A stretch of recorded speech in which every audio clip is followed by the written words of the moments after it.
हाय दोस्तों। तो देखिए प्रश्न में क्या कह रहा है कि एक दुकानदार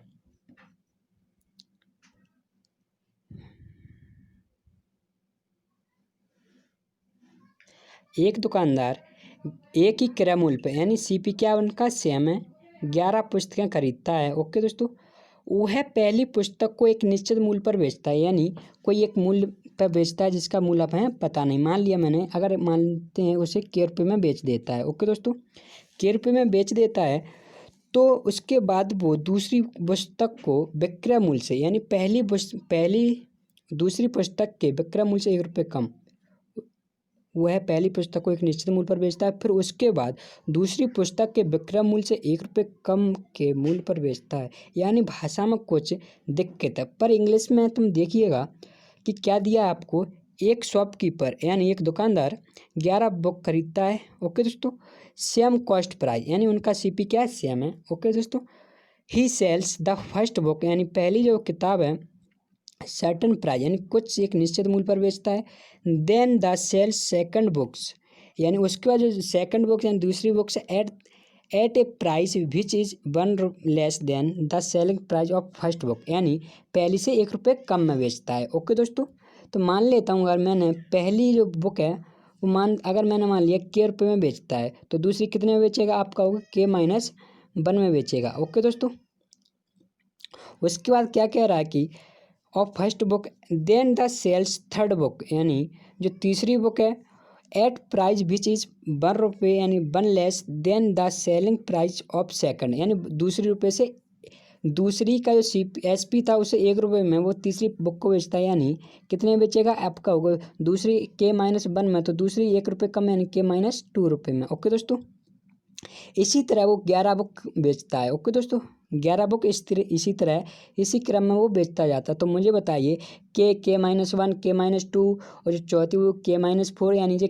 कौन सी बन गई आपकी समांतर श्रेणी बन गई। कौन सी बन गई दोस्तों आपकी समांतर श्रेणी। ओके, समांतर श्रेणी बन गई है।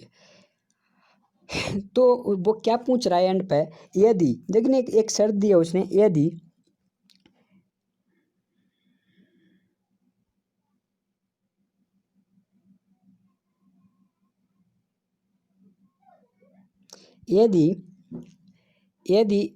ही यानी वो है सेल 6 बुक्स यानी यहाँ पर कुछ मिस्टेक है। वो कहना चाह रहा है कि जो छठवीं बुक है ना, जो छठवीं बुक को जो बेचा गया यानी छठवीं बुक का जो एसपी है ना वो उन वस्तुओं के सीपी के बराबर है। यानी जो 11 जो छठवीं वस्तु बेची गई है यानी छठवीं कितने में बेचोगे आप के-5 में बेचोगे। ठीक है, इसी सीरीज में आप लेके चलना के-5 आएगा।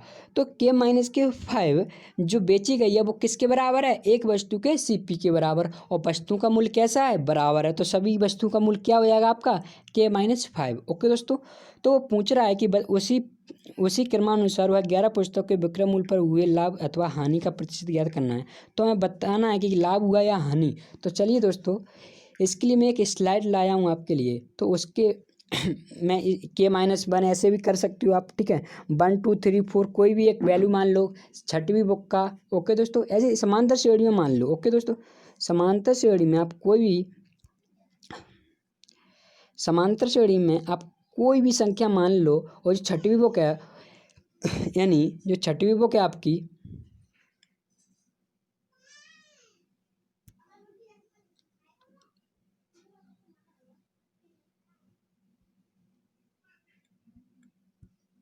जो आपकी छठवीं बुक है ना, छठवीं बुक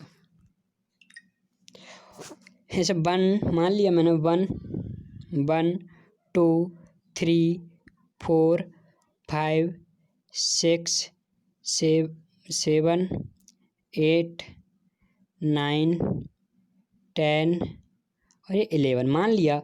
जो पहली बुक थी वो 11 रुपये में बेची गई, और जो दूसरी थी वो 10 रुपये यानी 1 रुपये कम में, तीसरी 9 रुपये में, फिर 8 रुपये में, और जो पाँचवीं बुक थी वो कितने में बेची गई आपका हुए 7 रुपये में, और जो छठी बुक कितने में बेची गई आपका हुए 6 रुपये में। ओके दोस्तों, तो मुझे बताइए 6 रुपये में बेची गई तो टोटल सीपी कितना होगा आपका, टोटल एसपी मान लेता हूँ पहले, टोटल एसपी क्या होगा यानी इनको ऐड करोगे तो ये आ जाएगा आपका 11 छिंगे, यानी ये आएगा आपका 66 रुपये।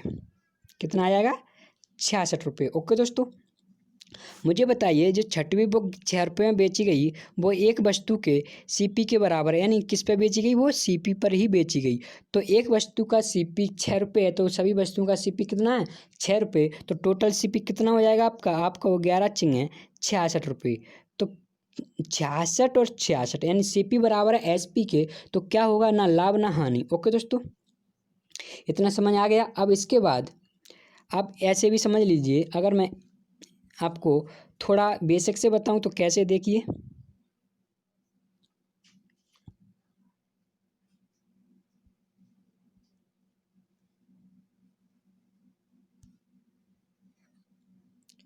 ओके दोस्तों,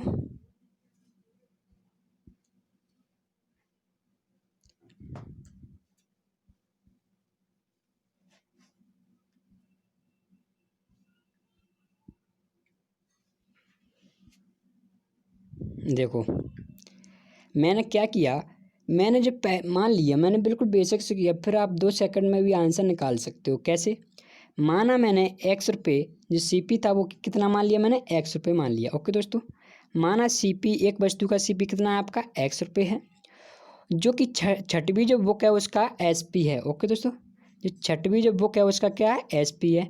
तो मैंने क्या किया, लेकिन आप यहाँ से मत चलना, तो मैंने छठवीं कहाँ माना? यहाँ पे छठवीं आपकी यहाँ पे बुक है। ओके, तो ऊपर क्या जाएगा? अब x+1, यानी जो 5वीं बुक हुई वो x+1, यानी 6 से 1 रुपये ज़्यादा में, और 7वीं बुक हुई वो 6 से 1 रुपये कम में, यानी x-1। इधर देखो बढ़ती जा रही, तो x-2, x-4, x-6। और ऊपर की साइड प्लस में जाएगा, x+1, x+2, x-3, x+4, x+5।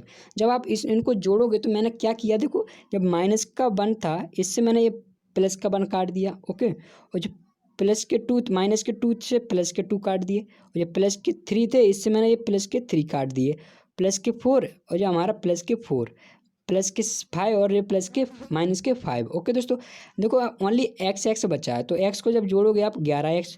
तो मुझे बताइए एक वस्तु का सीपी कितना था आपका? वो x रुपये। तो टोटल सीपी कितना हो जाएगा आपका? हो गया 11x, और टोटल सीपी हो गया 11x। तो आप x से भी मान सकते, कोई भी संख्या मान लो जो कि मैंने आपको पहले करा दिया, 1 2 3 4, कोई भी संख्या जो आपको मन में आए वो। लेकिन जो छठवीं बुक का जो एसपी है वो बराबर होगा किसके?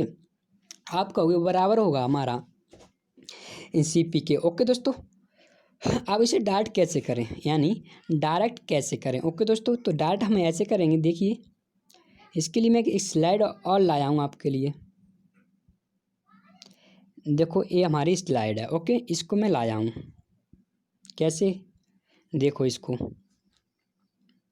मैंने क्या किया इसमें, यानी समांतर श्रेणी में आपको यहाँ पर वस्तुएं बेची गई हैं। किसमें बेची गई? समांतर श्रेणी में वस्तुएं बेची गई हैं। ओके दोस्तों,